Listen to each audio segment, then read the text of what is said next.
Welcome, folks. We are live, back on set, back in action. The boys are here.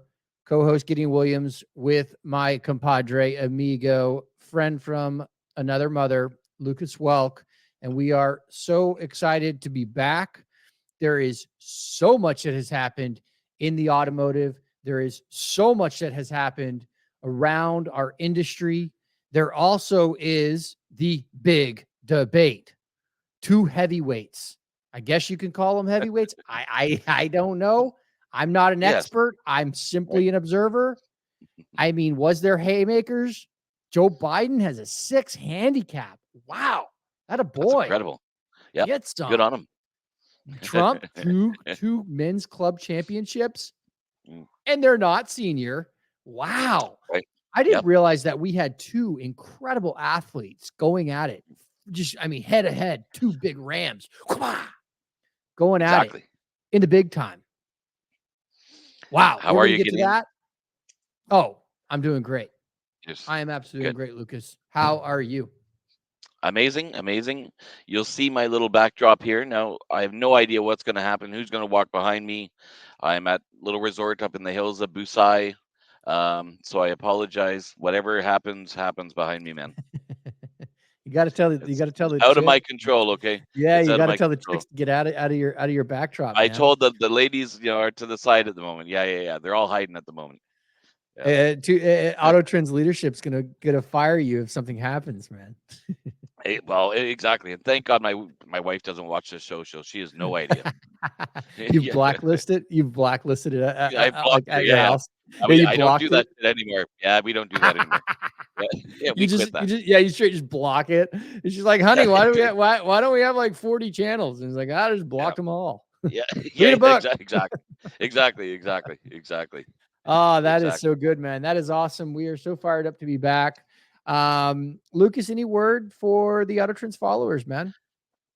Jesus, well, like, subscribe. I mean, Gideon, we were talking last night, about doing the show today, and I mean, it's incredible now. I mean, if you look at our LinkedIn, we've only been on LinkedIn a few months. That was something we decided to hop onto, and I think already on LinkedIn only, we've got 900 followers, over 900 followers, maybe 950 probably at this point, growing exponentially fast. I mean, the amount of people that are connecting with us on a daily basis on LinkedIn on a personal level. I'm not a social media user. I don't have Facebook. I don't have Twitter. I don't have X, whatever it's called, Instagram, whatever, Snapchat, TikTok. None of that shit. The only thing I actually have is LinkedIn. And within the last few months, I'm over 3,000 followers that I'm connecting with on LinkedIn. Probably daily, I'm getting a new 5 to 10 per day minimum. So it's amazing. I mean, the outreach.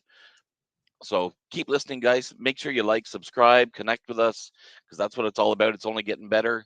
And I think in the upcoming weeks, months, Gideon, we're talking about having, some more professional production done, for us with these podcasts. We've got some insights coming up. We've got series coming up. I think there's going to be a lot of stuff changing now that we're rocking and rolling. We're in our groove. We kind of know the ins and outs more than we did when we started. I think Gideon, our first episode, we essentially just said, "Fuck it, let's do it." What do we use? Okay, we use this StreamYard thing. Okay, let's do that. So we just kind of threw shit together, just hopped on our first episode, and we said, let's just be genuine and run with it. We don't script anything. We don't talk for hours ahead of time. What are we going to talk about today? And we just roll with it. And that's what we want to continue to do. It's never going to be a scripted show. It's never going to be a formal show. We want to have fun. Well, I think that's what's in our blood. You know what I mean? I mean, Yeah, I look back and speaking of, this is our 30th episode. So right. congratulations. 30 That's episodes, amazing. Yeah, I look forward to a day that I'm much older and we're like, yeah, 3,000 episodes, man. We're, like that's it. exactly. I mean, A it's hundred it percent. is it is a fierce focus and it's a relentless attitude. And this industry is really in a state of we need to continue to advocate for OE aftermarket, the parts industry, the automotive industry. I think we're going to start to see other topics come in, around what's happening, what we think the future is. It's just really an exciting time. But I think, as we look at just kind of what's happening today, and we look at the presidential debate, Trump Biden, Yeah. did you catch that? Did you watch that? I did. I'm kind of, and I'm not even American. I mean, I'm Canadian Yeah. actually, but I do Who love American politics. I like politics in general, doesn't? Who and doesn't? you know, exactly. I know it was absolutely fascinating to watch, and being completely transparent, I would be much more on the Republican side of things. I would support Trump over Biden, and I think we've seen, the differences obviously at this point with cognitive levels and obviously that's a big thing. But one thing I really have an issue with, although I would heavily side with Trump, is that I look back at Biden, and Biden even a few years ago. I mean, I really liked Biden. I think he's an outspoken, proper liberal Democrat, not this really left wing, woke, whatever kind of guy that he's kind of being dragged towards. And look at his life in politics. Looks what he's accomplished, and he's vice president, obviously, and president now. So I don't like when I constantly hearing people riding him and saying, right, he's almost dead. Fucking, I'm surprised he did this. I gotta have a little bit of respect for the guy and treat him with a little bit of dignity at this point, and appreciate the accomplishments that he's actually had, and not just ride him based on the fact that he's an older guy slowing down and he just can't do it anymore. Well, he's 82. Um, He's it's 82. He's 80, right, 81 or 82. I mean, well, right, I agree. Well, then what I find really interesting about that is, I agree. We are so quick to just step on somebody's throat or step on, and it's both yeah, ways. I've got, right. Of course it remember is. Trump back in the 90s and 2000s before he got into politics, he was an OG. I mean, Right, rappers are just ripping off tunes about Trump. Everybody's right, just like, wow, the dude, and yeah, like he was loved, right? And right. in Biden as well. I think he deserves a lot of the accomplishments, man. For him to be in Sure public, he does. the public eye for this long. He was, so he says the youngest senator, and he's been involved Yep, in big shit for a long time. absolutely. And you got Yeah, to tip your hat to that, man, because we all have, want to be a bigger part of kind of what's going on. But even you look at it in sports, right? Like I follow the whole LeBron James and his son Bronny getting drafted in the 55th pick. Well, fuck, yep, man. If that's my son, yep. I've got his back as well. Should he Exactly. have been the 55 pick? I don't know. I mean, I'm not an Right. expert. We'll see.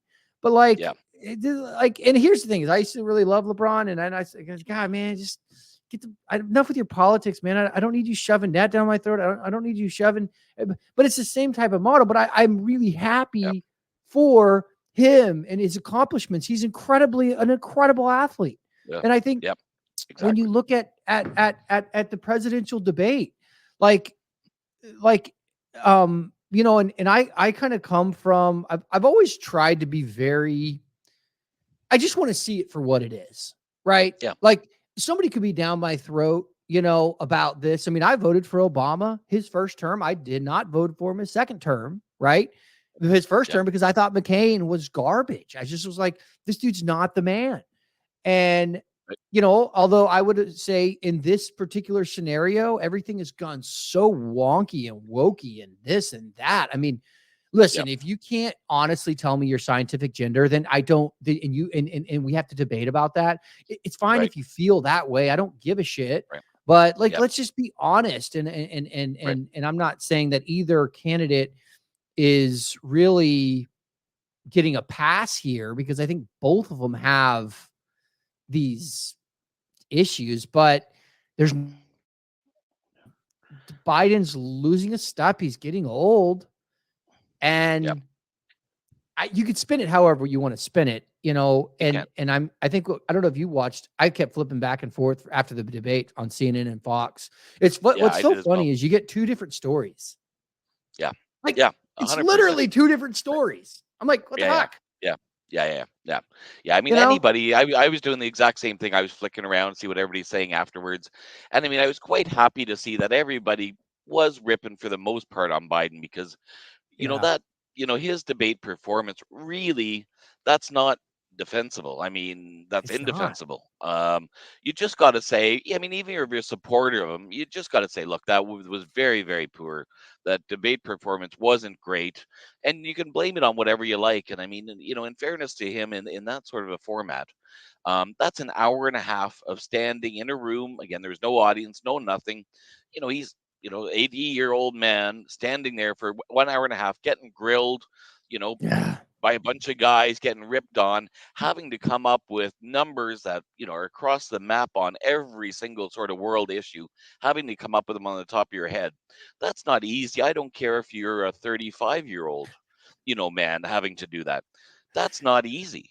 So just for doing it, I give him full, credit. I'd be sweating there like a fucking pig standing there trying to, oh my God, he's going to ask me this and trying to come up with shit on the top of my head. So big credit, I think to both of them. And again, whoever you agree with, I think everybody just got to respect the other side and say, right, I'm not a Trump supporter. I'm not a Biden supporter. They believe this. And because both of them, I believe, are doing it for the right reasons.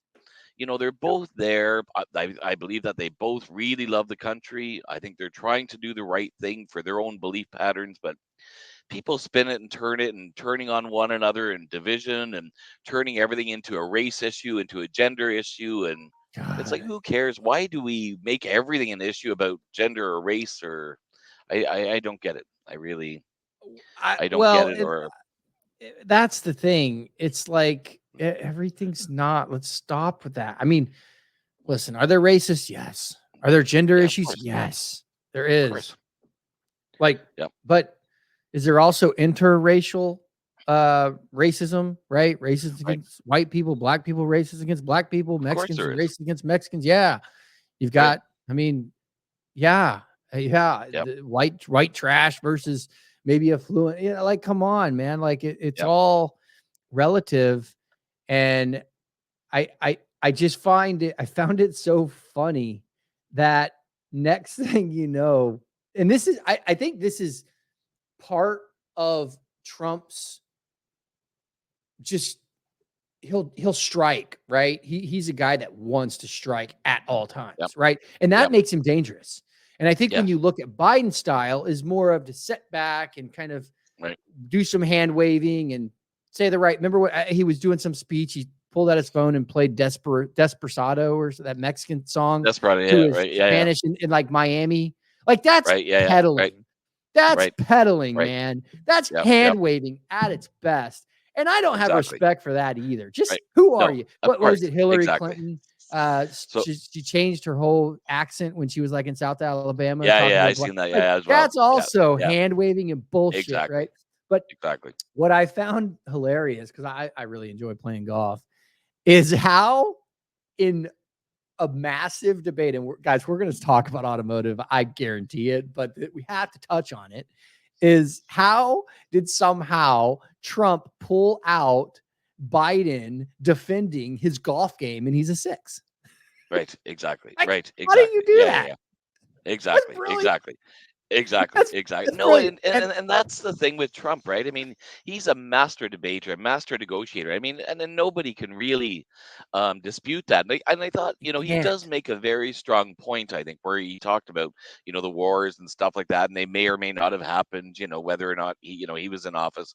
But he's the kind of guy that I don't care what anybody says, you are intimidated against because For he sure. does whack a punch. And if you punch him, it's coming back 10 times as hard. And also, he's highly unpredictable. So these world leaders, if I was Kim Jong Un or I'm Putin or I'm Xi Jinping in China, I would be very concerned with what I was doing if he was in office because I could be dead tomorrow. I could be out of office. I could be, God knows, tariffs and sanctions, whatever, put, on my country in a heartbeat. And so I would be a lot more concerned with him in office, what my actions were versus Biden for sure. So I think there is a point with that. But it's effective. That's what It's that it that is it is effective. it's what's the right word? He's the unpredictably effective. I mean, Yeah. I would say the exact same thing that if I'm ever dealing with Donald Trump, he's effective because I'm already going into it with preconceived notions. Look at what has Yep. happened, and this is agnostic to however you feel.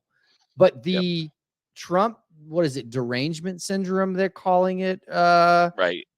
but it is true. Every It's right. time the hate for Trump is so large Yeah. that And people it's just yeah.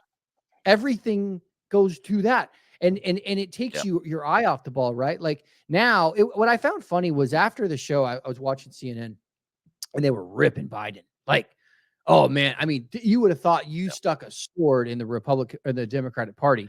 But what I found Yep. interesting is Biden's been doing the same shit for a couple years, Yep. misspeaking, jumbling, falling, like, and then Yep. his team, his handlers just kind of come in and say, he's sharper than attack. Nobody's ever sharper Right. inside private meetings. Right. But now it's like, okay, well, what was the domino? I mean, Right. agnostically, I've been seeing this. And Right. again, I'm not going to say, Trump or anybody else is better or worse. But in that debate, that was horrid for Yeah. Biden. And when I Horrid. was thinking after the debate, the first thing I thought, right, if I'm his advisors or his spin team after that debate, I think it would have been very simple.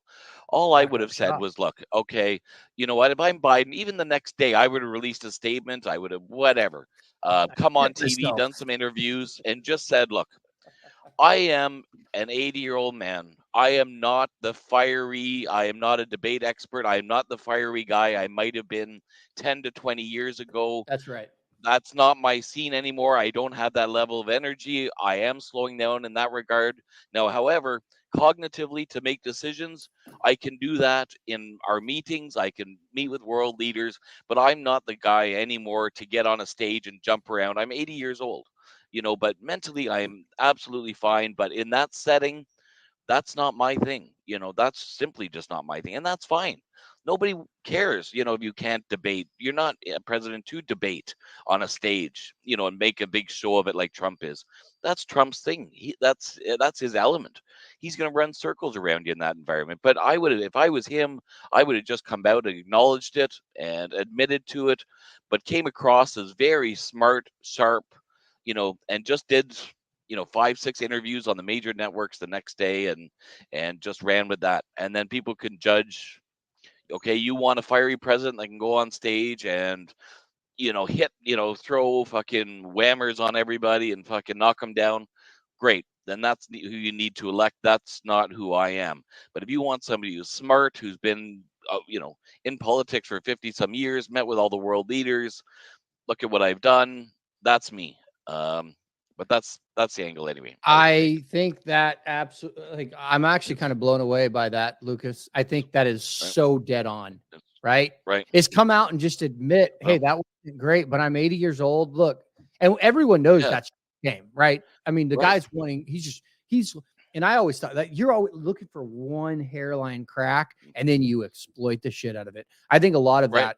that's his kind of model, right? And then his wealth grows, his business grows, all of his dealings grows. He's obviously a smart Yeah. guy. He's a smart guy. Yeah. Like, I don't care. Definitely is. I don't 100%. care here about all the debate. Like, he got it from his father. Shut up, man. There's Right. plenty of people Yeah. that have inherited millions of dollars or a million or even hundreds of thousands of dollars from their family or their father or inheritance. And that shit's pissed out the window. Like, Of course. get out of here, right? Trump has a brother. Exactly. Who is his brother's name? I don't know. No one seems to know, right? So got to Right. give him some Exactly. credit, right? But Exactly.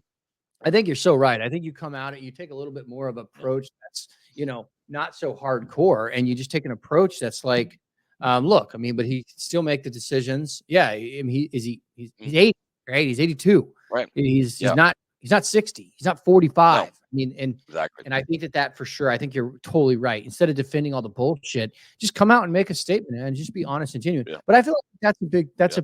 a massive area of importance or opportunity to grow. I think in politics, I just think the genuineness sometimes is a little bit flaky. Pete Buttigieg, I don't think he's really genuine. Yeah. I think he's just kind of a Yep. fucking wordsmith guy, right? He just goes on his Yeah. thesaurus and pulls out bullshit Right. words. But again, Yep. I don't care. I'm agnostic to either side. Let's just call a square Yep. square. Yeah, that's Yep. Exactly. I think that's important. But regardless, we'll lay that to And bed even because we're probably not gonna influence it. Maybe. no, and kind of running that, to the automotive side. they're always talking about, like in the debate again, taxing the rich and corporate taxes and all this stuff, and how it deals, let's say, with automakers or auto manufacturers or anything to deal with automotive. I don't buy into the plan of them, fine, tax the rich. I understand the point of it because you're going to get so much more revenues and money and blah blah blah. But these are the people that are bringing the jobs. These are the corporations That's that right. are hiring people, the manufacturers. So if I'm an extremely rich guy or I own a massive corporation in the US and you want to tax the fuck out of me, fuck you. I'm out of here then. I'm going to go somewhere else. I'm going to go to another country, and there goes thousands of jobs I'm going to take with me. So I understand the whole premise of tax the rich because they can afford it and but I don't believe in taxing people that have legitimately earned it and are successful. Why you want to punish them for being successful? That I don't understand. Um, so with a corporate, I Go ahead. tax rate, I think it's only going to spur manufacturing. It's only going to create more jobs, nationally, and I think that's what needs to happen, and that's what these automakers want to hear. That's what these manufacturers want to hear. They're watching this stuff closely, I'm sure, now before they're going to make any sort of massive decision between now and the fall, between now and the election. If they're thinking about building another plant in the US, they're certainly going to be saying, wait, hang on a second here. If Trump gets in, there could be some nice tax breaks. We're going to have a nice corporate tax rate. Income tax is going to be okay. Maybe there'll be some rebates and stuff like that to build the actual plant. If Biden gets reelected, they'd be like, well, maybe this isn't a good idea. Maybe we take it south of the border or overseas to Asia but I'm sure, so from a political standpoint, I'm sure they're having those discussions at this point, so close to the election. Well, yeah, and I agree. I don't quite understand that as well. I mean, it's just free cash flow, man. If you have more money in your pocket, I'm gonna, me. If I have more cash in my bank account, well, I'm gonna hire Yeah, more people to do repairs in my house. I'm gonna hire, exactly. I'm gonna have to buy more things, and my money is now kind of moving the economy. But I just I don't know. I don't subscribe to that model that like increase the taxes. I get it. I don't know whatever the pay your fair share means, but I just think Yeah, that I mean, yeah, like let's open things up. Like exactly. God, I mean, paying taxes suck. I mean, Yeah, the more you make just right over another bracket, I gotta give another 14%. Fuck, man. Come on, dude. I right. got a couple kids, man. I'm Exactly. trying to live a little bit here, I'm not trying to be all strapped, but I don't know. Exactly. I think it all tends to work itself out, but I don't care who's in office. Lower the taxes, man. The Yep. government has proven time and time again that they cannot have a balanced book. They I mean, the deployment of capital, it just seems to I don't know, like what was it, the charging stations up in the Northeast? It was like right. $8 billion, I think, were deployed there, and they have like 7 stations. Yep. They're like, "Oh, but we're gonna have 50,000." It's just Yep. yes, come on. Like it's just you have Yep. and that's where you kind of get these career politicians. But regardless, politics Yep. is politics aside. One thing And I that think I even, where you are getting, you're in Florida. I mean, you look at the success of Florida, in the recent years versus, let's say, California. Um, I know a ton of people that have flocked down to Florida with their businesses on their own, tons, that are flocking down there and loving it, absolutely tons, loving it. And it's like an exodus, out of California and say, especially New York. How many New Yorkers have gone down to Florida? tons. I have Yeah, in our neighborhood that I know California, New York, Chicago. There's people right. flocking in, and it's kind of it pisses me off in a sense because they just come in and they drive up the cost of homes, they drive up the cost Of of course. your sight unseen cash buyers. But again, that's just moving money from point A to I point would, B, right? yep. And I think everything will kind of work itself out, and it's all cyclical. But it's 100% correct. I mean, 0% income tax in Florida. I mean, the 3 people that I know firsthand all moved their companies here, right? They Right. all moved their Yep. businesses here. It basically became they were in California. This is firsthand conversations. It says, look, you can't have anything nice. I can't just drive my nice car, my Porsche 911. Right. And basically it becomes almost a sense of like, geez, man, like if that's the case, well, I don't really know what to say. I mean, Right. it's just a part of it, but we'll continue to deal with it. I mean, you look at Tesla. Tesla moved from California. They moved into Austin, Exactly. right? They have no income tax. Well, there you go, right? Right. I mean, Yep. that's 101. And so Yep. I think as we kind of continue to evolve this, we'll see where this thing nets out. But there's one rule of thumb. There's one solution is lower Yep. the taxes, increase the spending, increase the investment in around the world. I'm not saying just the US, right? I mean, Yep. you Yep. in the Philippines, you have, you're originally from Canada. There's so many, you're very, very much a global businessman, a global entrepreneur. And so Yep. you've seen it on every level. Yeah, and One especially, I thing mean, you look at the Middle East, it's the same thing. I mean, I was there for years and years and years, living in Qatar and that area, and you look at there, and I mean, even now they're dying for manufacturing there. I mean, if you want to move your plants, let's say to somewhere like Doha in Qatar, they have yep, tons of investment opportunities there. The banks are giving away money, begging yep. people to come there to manufacture. And again, if you're a foreigner, you're paying 0% income tax. I mean, obviously, depending what country you're from, but 0% income tax, living in a lovely place. You got Dubai, that's a 30-minute plane ride away. So, I mean, there's huge incentives. So, the US has to remain competitive. And these automakers, these auto manufacturers, they to be competitive, it's not realistic to say we're going to tax you out the yang yang. We're going to have huge, income tax for the CEO, for the executives, for all the workers. I mean, it's just not practical. Otherwise, you just will see everything offshore. I Yeah. agree with the tariffs, both from a vehicle standpoint on parts, all these stuff. We talk to parts makers all the time, and they're struggling to compete with China. With all these cheap parts coming in, Well, and we'll struggling. talk about it. Yeah, we'll talk about it here in a sec. But I mean, when you look at EV, this is an interesting article, and it was put out by the Auto News. Is Chinese China may deliver 1/3 of global vehicles by 2030. Right, That's years right. away. Again, Yep, Alex Partners report and it suggests that even as the U.S. tries to protect the domestic market, Chinese automakers continue their steady march to global dominance. That is a little right. bit wild because we have Yep, legacy Ford, you have GM, right. Chrysler, Jeep, Dodge. You have all of these legacies, even the Yeah, Volkswagens. Those are obviously global, but I found that very yep. interesting. And when we look at kind of, the China has their eye on Mexico, man.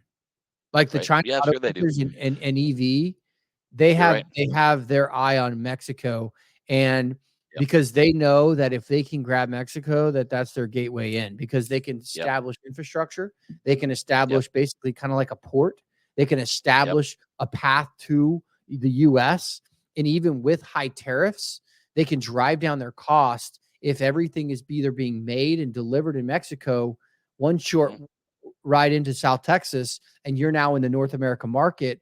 And so I think that is their strategic play as a whole is use yep, Mexico as a landing pad, own that market. They know that the Mexico and the US are a major alliance, right? And yep, they know that if they can attack that over the next 10 years, they can enter into the market. And here's yep. where I'm a little bit concerned is that when we look at the costs of vehicles, parts, OE and Yep. aftermarket, we talk a lot about OE and aftermarket, but when we look at costs, um, my concern is that as we continue to drive up cost, and we're not seeing the average household income continue to increase, and the Right. Chinese give you a cost that is far below your average cost of a vehicle or a used vehicle in the US, your Yep. market share gone Yep. because 100%. your mid to low income earners are going to go after the cheap option every single time. That's 100%. concerning. And I Yep. think that 100%. is the absolute if I am in the automakers in the US and I'm legacy GM and Ford and I am looking at a cost like a low cost entry vehicle line Yep. have, Yep. top of the line, you can have your middle and 50,000, but I'm looking to have that vehicle that seats 5 or 6, right? Yep. That is in that below 30, like the 22 range, 25, shit accessories, but it doesn't matter because Yep. you don't want China to get their feet in there. And we've kind of seen it with Hyundai and Kia. I drive a Hyundai. I think they're packed with incredible technology, but they've Yep. come in at a great price point and they've packed their Exactly. vehicle with technology and they're starting to see market share. I think there's a big Yep. awakening here for your automakers in North America that are domestic. I think that Yep. there's over the next 10 years, I think we're going to see a lot of things change. And in tech, I think Yep. technology is going to evolve it.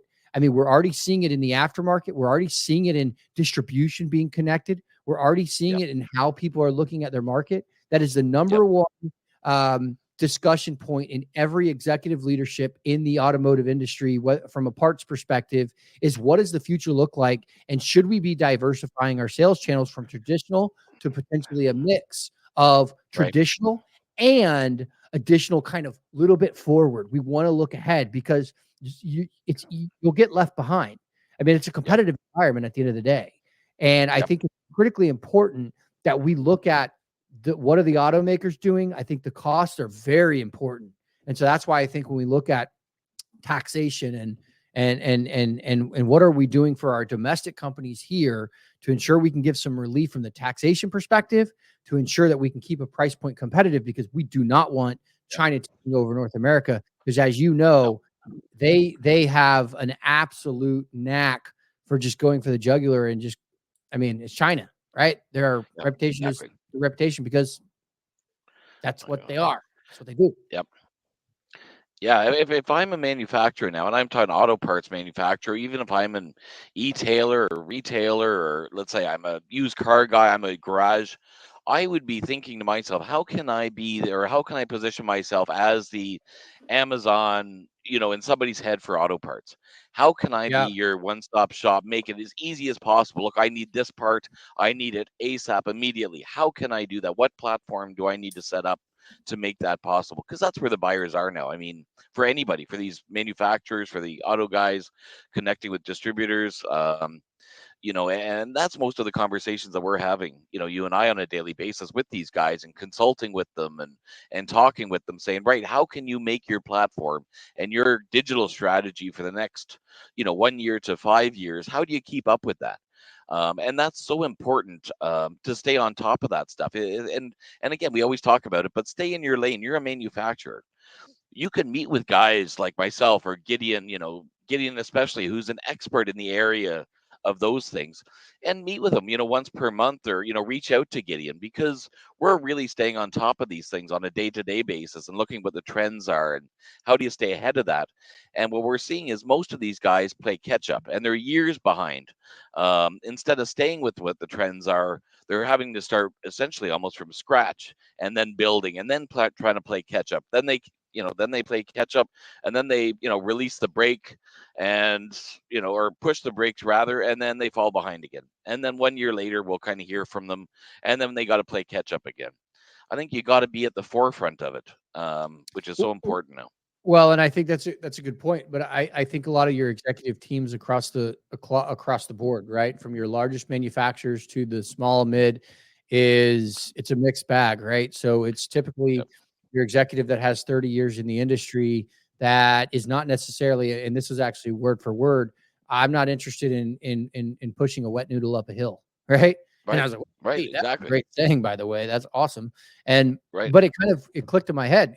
And so when you've had your career and you're not really in tune to what tech's doing, I got very fortunate because I came in at the ground floor and I really learned it from almost like the absolute ground floor up to kind of where I'm at now. But that was a very almost a blessing in my life. And it turned Yep. out it's just such a love for the industry. And I'm going to see it through a period. There's no questions. I'm going to see it through for the better. Whether it benefits me or it doesn't benefit me, I don't really care. Yep. 100% that is my mission. I feel that is just my duty. Yep. What else would I do? I mean, I love playing golf, but I don't want to play golf 7 days a week. Um, Yep. and so that's going to continue to be, going to be at the forefront. But I think when you look at like tech and you look at okay, well, how do we diversify kind of our model, right? It's no longer traditional. Okay, we know that we have an executive team that nobody, I mean, I've had many CEOs tell me, I just know nothing about the digital kind of commerce and how that works. Well, you should Right. probably start looking at some stuff. You should probably start educating yourself, because it is going to be the future. It may not, everything may not move that like day one, but it never does. You're going to wake Correct. up and in 10 years, you're like, holy shit, what hit me? You know, Yeah. it's what was the saying, Captain Phil Harris of Cornelia Marie, one of my favorite Yeah. captains of all time. You can either wake up and make shit happen, you can wake up and watch shit happen, or you can wake up one day and Exactly. wonder what the fuck happened. Exactly. That's a Exactly. great Very true. freaking Yeah. Very. I saying, like man. that. Yeah. I I like that. tattooed that on. I tattooed Yep. that on my chest right here, man. Just every day I Right. can read that from Captain Phil Right. Harris. I'm gonna if I Yeah. can do it as well. I've got a few tattoos, obviously, but I'm gonna if I Yeah. can find a spot. Find a Yeah, I spot. like that Find a a lot, spot actually. and I like smack that. that on there, man. And Yeah. but that kind of parlays us into an interesting topic here, which is CDK. The outages, Yep. the cyber attack on CDK. That's an Yep. incredible. Honestly, I secretly am like tipping my hat Right. to Yep. the hackers. But if anything, it's a wake up call that we It's are 100% in the digital age. We have 100%. to be there, but Yep. we also have to protect ourselves and be very smart about it. I mean, that's absolutely a part. So the cyber attack on Right. CDK, um, Yep. absolutely an insurmountable effort, and black suit hackers, Yes. right? They call Yep. themselves the black suit, Black suit. and they go in Yep. and they infiltrate your system, and they could be living there for years. And I'm Yep. not a security expert, but I've been watching it closely. And just so our listener group, whether you're brand new or you watch all of our stuff or you don't, whatever, um, and you ask yourself, who is CDK? What is Right. CDK? Who are they? And they're Just saying this could cost them up to 1 billion, right? I mean, just that's as what an it's example of it, reported. So what's that worth? I mean, nobody wants to think of these issues as a preventative measure and saying, okay, right, we're going to take the necessary steps to not have this happen. Everybody looks at it in retrospect saying, fuck, now we got to pay 1 billion. I bet if we just spend a couple million, we could have prevented this in some way, shape, or form. Well, But here, but yeah, before we get to that, let me just educate people yep. on who CDK is. So, Okay, yeah, yep. if you go into a dealership, okay, and they're a global company, what is their revenue? I think I want to say trillion. I don't quote me Right, on that, but right, yeah, regardless.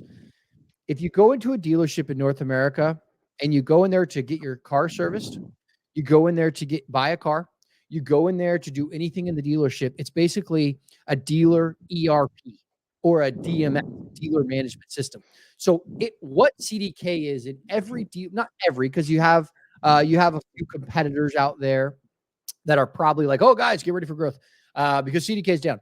But most dealerships operate on CDK. And when you're doing that, and I'll give you an example, I went and got my Hyundai Palisade service because there was a recall in the shocks and struts. So I went in there and they just redid it. They were handwriting everything. And I'm in the service lane. They were right. handwriting the order form. They said we're backed up. I mean, it is an unbelievable loss of revenue. And so when we look at what that is, to your point, what you mentioned, the $1 billion loss of revenue, Anderson Economic Group have said to report an affected dealer. They could lose the dealer revenue of excess of $1 billion. That's a big deal. Absolutely. Massive. That's Massive. a big Yeah, yeah. deal. Yep. And did you see? I Yeah. don't know, Lucas. Did you see? They're starting to turn sections of groups back on. So they obviously paid the ransom. What I've heard, and I don't Right. know, correct me here if I'm wrong, Lucas, but I've heard it's a reported $60 million that they Massive. paid Yep. in ransom. Massive. Great And again, revenue stream. and it's one of those things, yeah. And I mean, cybersecurity and stuff when I was in the Middle East, that was a massive thing there. But again, it's Yeah. something nobody looked at until it was a problem. You just kind Right. of ignored it and thought, right, we don't need this shit. We've got our IT department. But again, those guys aren't focused on cybersecurity. Majority of them, let's say, they're not focused on the protection of things or making sure things operate, but not for these sophisticated new hackers. So again, just like we talk about with, their e-commerce programs, same thing with cybersecurity programs. It's got to be all encompassing. You got to look to the future, especially now that things are changing so rapidly. What was effective 1 year ago may not be the same thing that's going to be effective 1 year from now. So just to rest on your laurels as maybe you could have done 20, 30, 40, whatever years ago, because things were a lot slower changing. Now with this rapid changing AI and ChatGPT and all that, all this sort of stuff is changing so rapidly that if you're not changing with it, you will get left behind. There's plenty of smart companies, Gideon, that we're talking to out there, particularly young, energetic companies, the ones that are coming out of Silicon Valley, the ones, that are really coming out of these progressive places are coming out and hitting hard and hitting fast. They're able to be agile and move, whereas these big corporations or larger companies, very slow to move, very slow to evolve. So definitely now Well, I think, but companies are learning their lesson. well, so I know we touched on it. When you look at the executive level committee, like in some of these larger organizations, and if your median age is kind of aged out, that's not plugged into tech, Yep. you need to be plugged into tech. Yep. Because 100%. see, right, you had basically the Blacksuits, a group of hackers who go in, and now you're starting to see the damage that has been created and caused, and Yep. it's incredible. Like we look at the largest public dealer groups, right? So that's your Group One, AutoNation, Sonic, Automotive. There's plenty of others. They're always doing buy sales.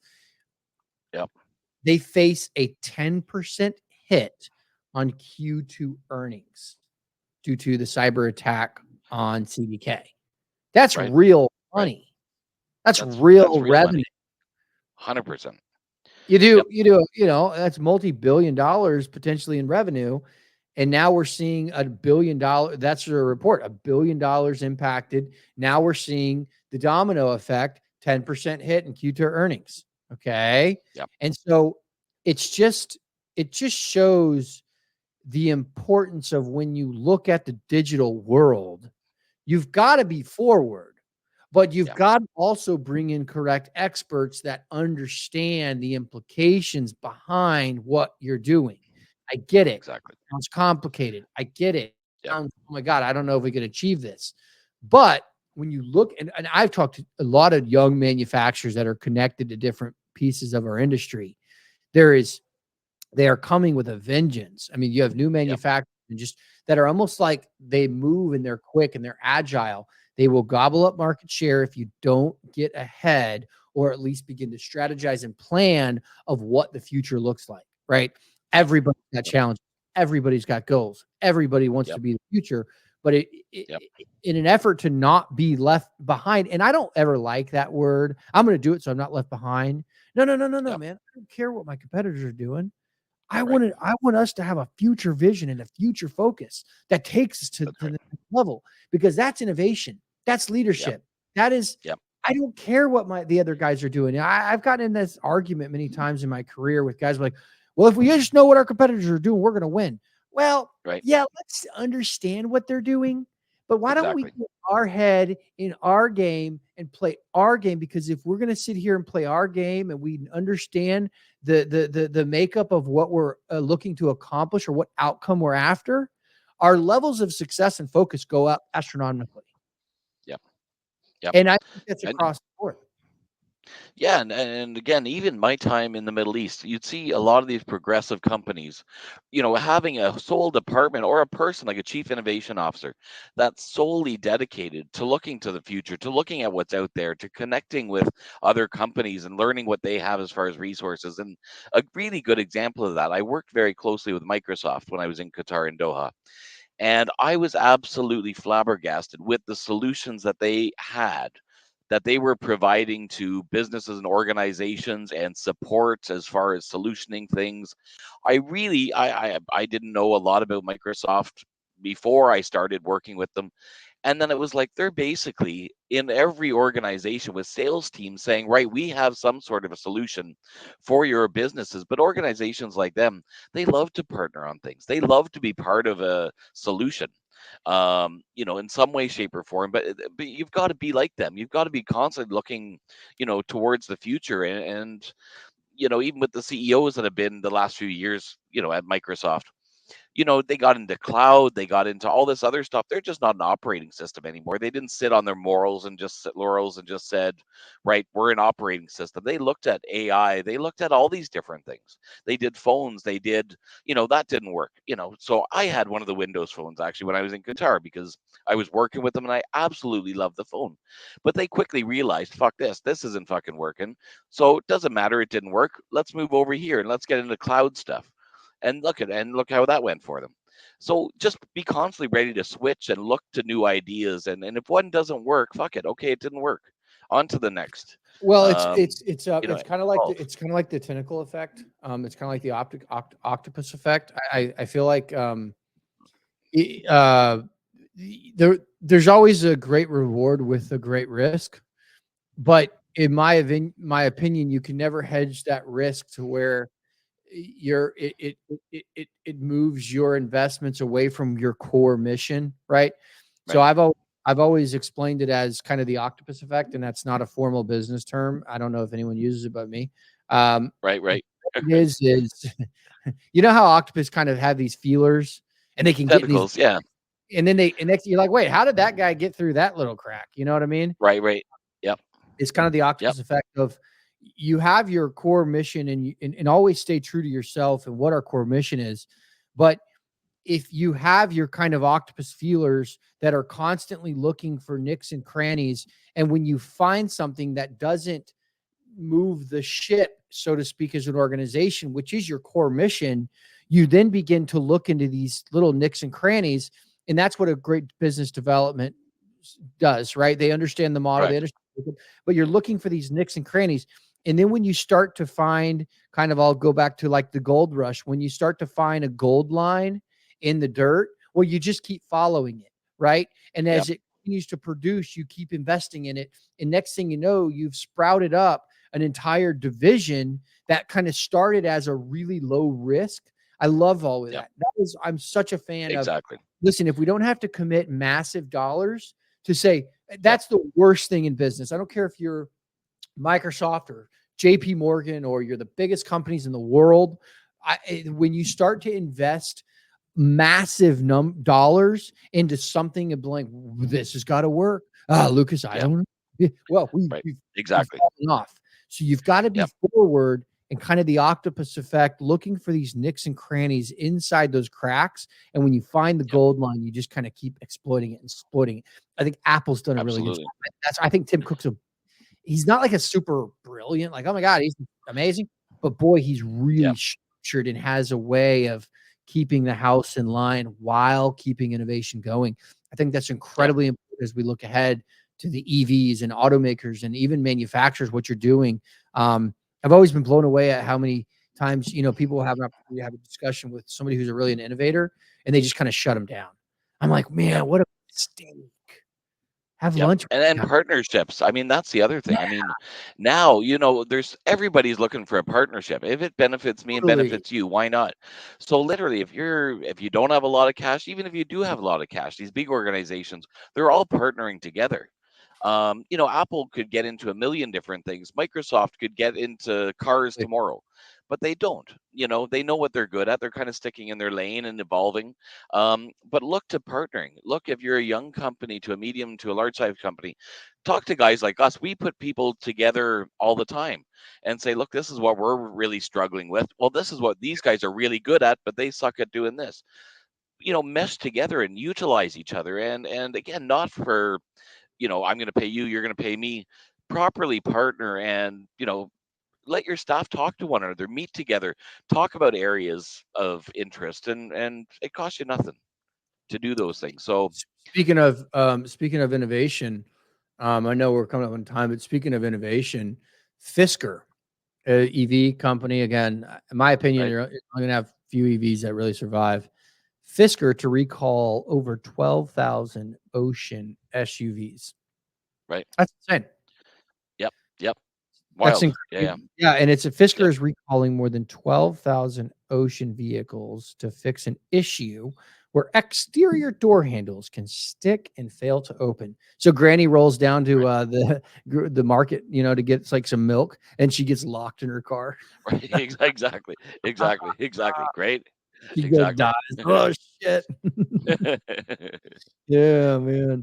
But it's things like that's where EV. I don't Yeah. know. I think it's gonna find its way. But speaking of, did you see VW Yeah. has Volkswagen. Yep. I did see invested that. billion in Rivian? Yep. Thoughts on that? Yep. That's again, I think they're doing the right thing there. They're looking at, EV Agree. software and, you know, of course, I mean, they're looking again towards the future. I think Volkswagen will be, a force to be reckoned with as they always have. I think, they've got the quality, they've got the branding, they've got, so they're again looking progressively. And again, we're talking about, not so much it is a partnership, obviously dollars exchange, but again, a formal partnership. Mhm. And I don't know why, even the organizations that are in the same space, if you look at auto parts manufacturers, they really need to be talking to one another, right? We manufacture this part. Okay, well, that's great. We manufacture this part. Let's kit it together. Let's sell it together. Let's do a joint marketing plan. We're not competitors. You're selling your fucking thing over here. I'm selling my thing over here. Let's both sell it together and make more money. It's not they're going to buy your part and not buy my part. Well, they still need my part, so yeah, and I think people, especially, and even I'm seeing that when we were talking to younger generations and new business owners, they're afraid to partner together. They think, well, they're going to steal my idea. Jesus, if I tell them what we're doing, oh my God, they're going to do the exact same thing. Well, if to me, if you have that fear, then you're not offering anything unique. If you're Yeah. just doing some boilerplate, same Jane as everybody else, and you don't have confidence that with what you're doing is better, bigger, better, brighter in every regard, then forget doing what you're doing. But anyways, back to that. But the partnership's definitely a key thing. Well, I think that's what Um, you just we literally like the octopus effect of looking for small feelers that are low low risk. But I think this is yep, a home. I think yep, VW is super smart. Rivian's product it's a slick SUV. I see him. I see him quite often. I just right, think it's a home run. I've heard a lot of good things about Rivian. I actually think they're one of the companies that's going to survive and actually going to be right, a leader. But right, like, look at this. VW Group will invest 1 billion in Rivian and 4 billion more by 2026. And right. this partnership is designed to be equally controlled and owned. Perfect. Fantastic Yeah, yeah, partner, yeah. right? Oh, Rivian exactly, gets to tap exactly. into the VW network. VW gets to tack because this is ultimately a software deal. This is 100% Exactly. Yeah, software deal. This is not about definitely. tires. This is not about fabrication. This is not about parts. This is 100% a software deal. That's right. That's And right. that's where automotive Nope, is heading largely. So it's pretty awesome to watch. exactly. And again, both these guys are recognizing their weaknesses. They're saying, right, I'm really good at this. I'm not so good at this. The other guy's saying, right, I'm good at this and not so good at this. And that's Home exactly run. what we had just talked about. Yeah. It's a That's home that's run. exactly what you want. Yeah, yeah. I Um, 10, you 10 know, years, you're going to see Tesla, Rivian owned by VW, which is going to absolutely propel their oh, distribution across the board, right? right. That is a home run. Calling it now. Yep. Yep. I know, I think so as well. I agree. Awesome. Lucas, I know I we're at time. agree. Yep. To our listener base, as always, we are the Auto Trends Podcast. Please like and subscribe. We have so many awesome things coming up. Please, if you want to come on and you've got something awesome to say, we'd love to talk to you about it. If you are a company, a legacy company, you've got 100 years behind your brand, and you want to come in on a 4-part episode to tell your story from each department, from the marketing side, from the manufacturing side, down to the distribution side, bring in somebody in one of your warehouses to talk model and how they've been there for maybe 20 years. We truly want to uplift the industry at every level that we can. We encourage you, reach out to myself, reach out to Lucas, info@autotrendsam.com. It is a very exciting time in this industry. We are the voice of the industry. As always, we are the Auto Trends Podcast.